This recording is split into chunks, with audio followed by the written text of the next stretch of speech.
देश में मिला पीएम मोदी को सबसे बड़ा सम्मान। नेहरू, इंदिरा, मनमोहन को भी नहीं मिला जो सम्मान मोदी को मुस्लिम देश ने दिया, वो सबसे बड़ा सम्मान।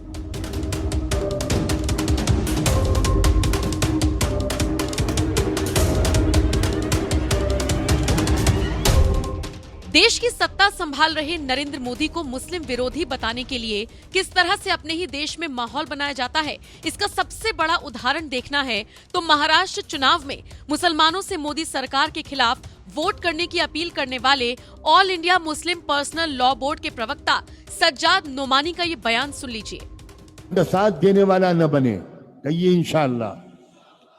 अगर आपके इलाके में कोई जालिम का साथ दे तो उसका बाइकआउट की। मुझे मालूम है लोकसभा के इलेक्शन में आपके कुछ लोगों ने बीजेपी का साथ दिया था।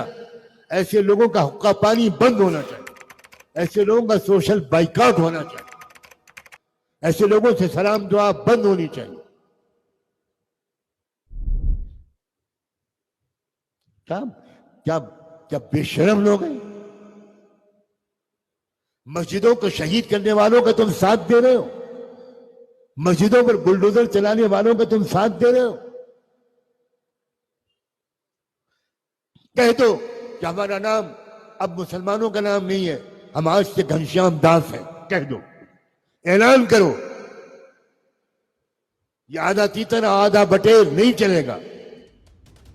ऐसे ऐसे मौलाना जहां भारत में मोदी के खिलाफ माहौल बनाने में जुटे हुए हैं, तो वहीं दूसरी तरफ उसी भारत के प्रधानमंत्री नरेंद्र मोदी को नाइजीरिया जैसे मुस्लिम देश ने सबसे बड़े सम्मान से नवाजा है।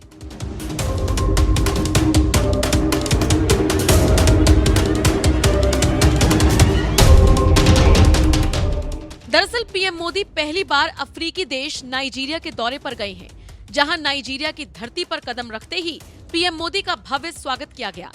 खुद नाइजीरिया के मंत्री नेसोम एजेनबो वाइक ने अबुजा के एयरपोर्ट पर उनका स्वागत किया।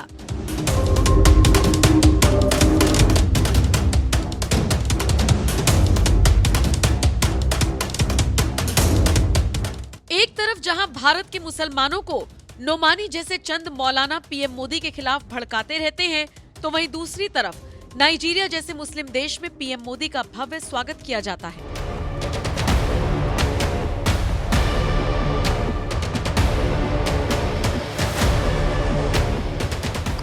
बात यहीं खत्म नहीं होती। मुस्लिम देश नाइजीरिया ने पीएम मोदी को अपने देश के सर्वोच्च राष्ट्रीय सम्मान the grand commander of the order of the niger से भी नवाजा। ये एक ऐसा सम्मान है जो अब तक सिर्फ ब्रिटेन की महारानी एलिजाबेथ को दिया गया है, और अब जाकर ये सम्मान भारत के प्रधानमंत्री नरेंद्र मोदी को मिला।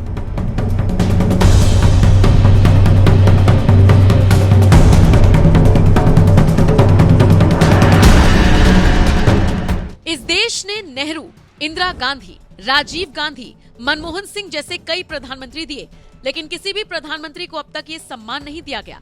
यहाँ तक कि साल 2007 में खुद तत्कालीन पीएम मनमोहन सिंह भी नाइजीरिया के दौरे पर गए थे, लेकिन इसके बावजूद उन्हें ये सम्मान नहीं दिया गया।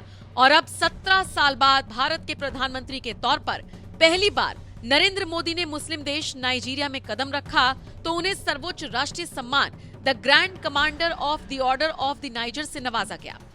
1962 में तत्कालीन पीएम जवाहरलाल नेहरू नाइजीरिया के दौरे पर गए। 2002 में कॉमनवेल्थ देशों की मीटिंग के लिए वाजपेयी नाइजीरिया गए। 2007 में तत्कालीन पीएम मनमोहन सिंह नाइजीरिया के दौरे पर गए थे, और अब पीएम नरेंद्र मोदी भारत के चौथे प्रधानमंत्री हैं जिन्होंने नाइजीरिया का दौरा किया, जहां उन्हें the grand commander of the order of the niger जैसे सर्वोच्च सम्मान से नवाजा गया।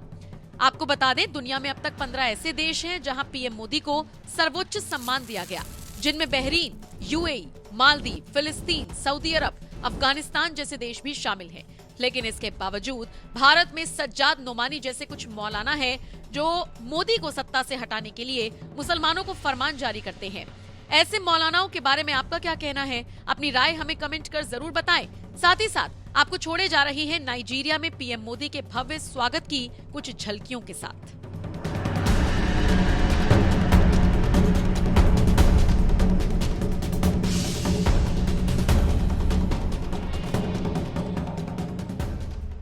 नाइजीरिया के राष्ट्रीय पुरस्कार grand commander of the order of the niger से सम्मानित किए जाने पर मैं आपका, नाइजीरिया की सरकार और लोगों का हृदय से आभार व्यक्त करता हूं।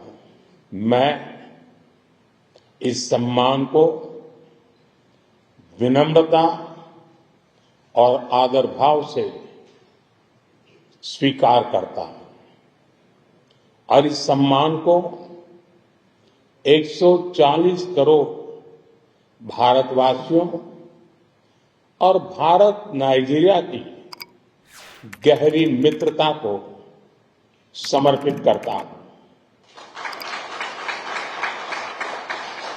यह सम्मान हमें भारत और नाइजीरिया के बीच स्ट्रेटेजिक पार्टनरशिप को नई ऊंचाई पर ले जाने के लिए प्रेरित करता रहेगा। फ्रेंड्स, भारत और नाइजीरिया के संबंध आपसी सहयोग, सद्भाव और परस्पर सम्मान पर आधारित है। दो वाइब्रेंट डेमोक्रेसीज और डायनेमिक इकोनॉमीज के रूप में हम मिलकर दोनों देशों के लोगों की भलाई के लिए काम करते रहे हैं। दोनों देशों में सामाजिक और सांस्कृतिक विविधता हमारी पहचान है, हमारी ताकत है। नाइजीरिया के रिन्यूड होप एजेंडा और विकसित भारत 2047 के बीच कई समानताएं पिछले साल राष्ट्रपति तिनुबू की भारत यात्रा से हमारे संबंधों में नया आयाम जुड़ा है। आज अपने आपसी सहयोग को और अधिक सुदृढ़ और व्यापक बनाने पर विस्तार से चर्चा की। अर्थव्यवस्था, ऊर्जा, कृषि, सुरक्षा, fintech, small and medium scale enterprises और सांस्कृतिक क्षेत्रों में नई संभावनाओं की पहचान की है। एक करीबी और विश्वसनीय पार्टनर के रूप में नाइजीरिया के लोगों की आवश्यकताओं के अनुरूप स्किल डेवलपमेंट और कैपेसिटी बिल्डिंग पर विशेष रूप से बल दिया जाएगा। नाइजीरिया में रहने वाले 60,000 से अधिक भारतीय समुदाय हमारे संबंधों में अहम कड़ी है। उनकी देखभाल के लिए मैं राष्ट्रपति तिनुबू और उनकी सरकार का हार्दिक आभार व्यक्त करता हूं।